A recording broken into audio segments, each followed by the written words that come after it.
د سهار د لمانځه بعد خوب ګناه لري که نه ګورئ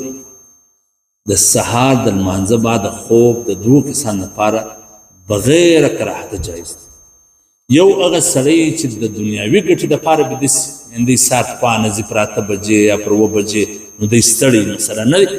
دا مخکې ما دا سرسري حدیثونه راځي اکثره به دې کې ضعیفه دي ستا د خوبه بعد چې په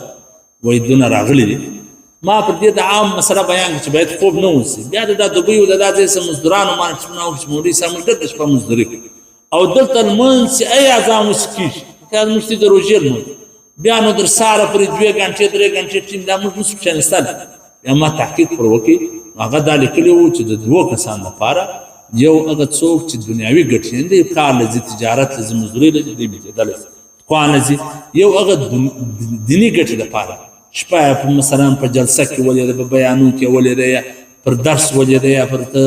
مطالعه باندې ولېده د سهار لمانځه بعده بداسې پروا نه لري هغه خلک چې هغه لوپر مخلوق دي یا هغه غفلت والا دي چې هغه د شپه پر پتو په چکو پر دې پر خدای دې دا ول سره په دغه کې را روان بهرحال د ضرورت په وخت کې اټم خوب جایز مازګر هم جایز ماښام هم جایز ماخستن هم جایز چې لمونځ کوي